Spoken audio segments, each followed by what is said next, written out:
Yo, what's good? Welcome to Trill Talks, where we keep it trill, we keep it real. We talk about a little bit of everything here on this channel. We even do reaction videos and all type of shit. So tap in, hit that subscribe button, like, share this shit with your friends. Today, we're gonna jump into this shit real quick. Now, I know y'all been seeing the news because it's been blasted all over social media. But if you ain't on social media and you only, following the big news corporations, then you probably ain't really seen much about it, which is total BS. Chad Wheeler, now former NFL player, number 75 for the Seattle Seahawks. He beat this girl, like really, really bad. He's now arrested on domestic violence charges. Beat the hell out of her. You know what I'm saying? Like, she said that he beat her unconscious twice. Fucked up. You know what I'm saying? His ass really need to be handed to him. And I'm just quite upset that ESPN and them not keeping the same energy like they did with what's the dude's name? With Ray Rice. You know what I'm saying? Like, yo, nah, just because it's a brother y'all gonna talk about on national television, but y'all ain't gonna talk about this white man doing this type of shit. Nah, this shit need to be covered. I'm finna go into depth on this a little bit of this report right now, so y'all can see exactly what's been said and what's coming out from the sources. Alright, let's get into this. So, from my sources, over the weekend, now former NFL player Chad Wheeler was arrested on suspicions of domestic violence against his girlfriend. And she says Wheeler strangled her until she lost conscious twice. Not only strangled, he beat. Yeah, get all of it in there. And expressed shock that he hadn't killed her. In the days since the Seattle Seahawks have dropped Wheeler from the team, on Wednesday night, prosecutors brought charges against him, first-degree domestic violence assault, which is a Class A felony, and as well as unlawful imprisonment, domestic violence, and resisting arrest. So that's the charges that they brought him up on. He better get sentenced to every one of them, you feel me? Y'all better not let him off, because I've been hearing, from the independent journalists how they want to talk about how he bipolar and how he hasn't been taking this bipolar medicine. Not an excuse, you know what I'm saying? Lock his ass up, throw away the key, put him up in there with the other gorillas and let them really get him. You feel me? You put your hands on a woman to this severity. If y'all haven't seen the pictures, then you really don't understand. In the picture, I thought it was a dead person the first time I seen it. I'm like, what the fuck? Like, man, you know what I'm saying? And they say on the report, they say he just strangled her, but you can tell, like, nah, it was more than just strangling, my nigga. He beat the fuck out of her. Unacceptable, dog. Unacceptable. Alright, so according to the police from the report, according to the police report from the evening of January 22nd, the Kent Police Department in Washington received a call from a woman claiming that she locked herself in the bathroom following a physical fight with her boyfriend.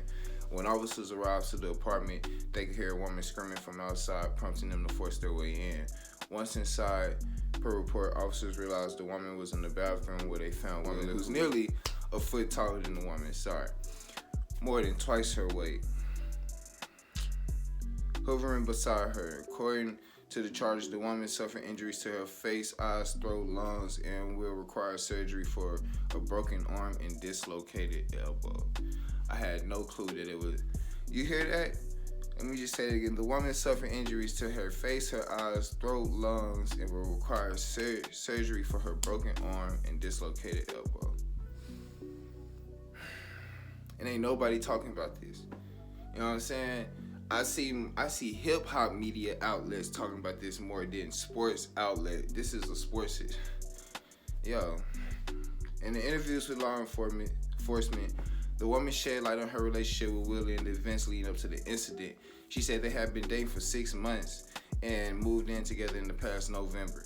On the day of the attack, the woman continued, Wheeler had been acting erratic leading up to the incident and noticed that he had recently stopped taking his medications for his bipolar disorder. That's what I was talking about earlier.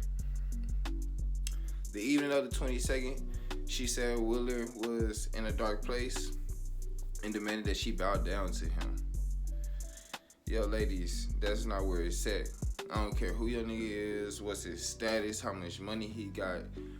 If he ain't giving you that respect, if he puts his hands on you, leave. You do not stay. And if he did it once, and that apology come, don't fucking listen to that. If they'll do it once, they'll do it twice. Please don't stay in no abusive relationship. You know what I'm saying? I don't even care if it's fucking mental abuse, physical abuse, whatever, you know what I'm saying? It ain't worth it.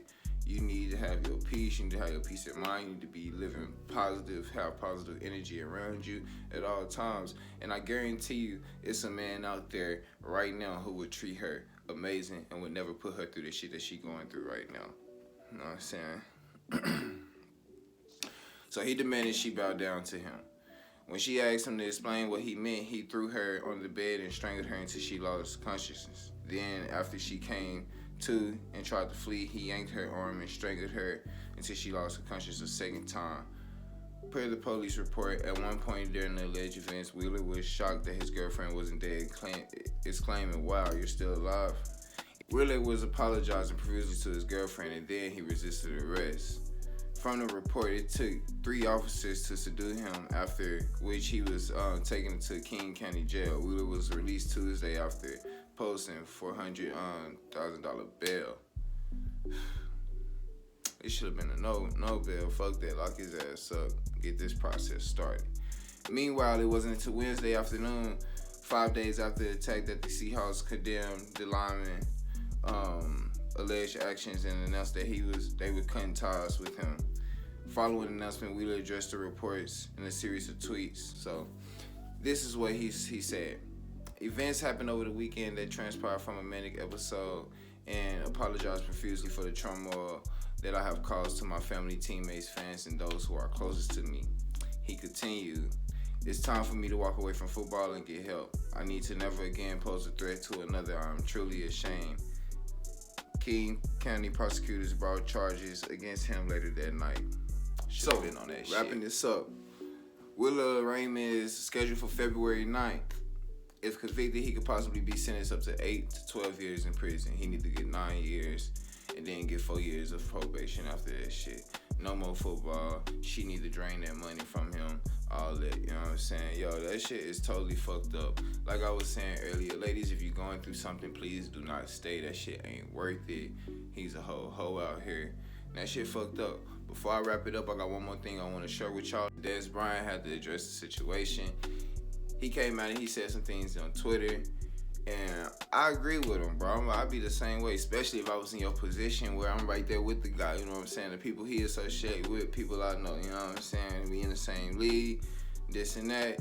Probably gonna come across of him, not now, but if he get out of this legal shit, you definitely gonna come across of him again, and you need to handle them Des for real.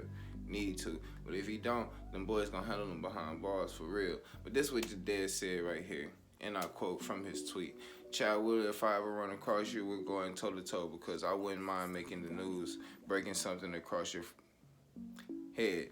Then ask, are you still alive? I know one thing, the media don't mind destroying black athletes without the facts." Thank you, Des, 100%, and that's completely messed up. Yeah, this Trill Talks. Y'all have a good night, man. That's all fucked up.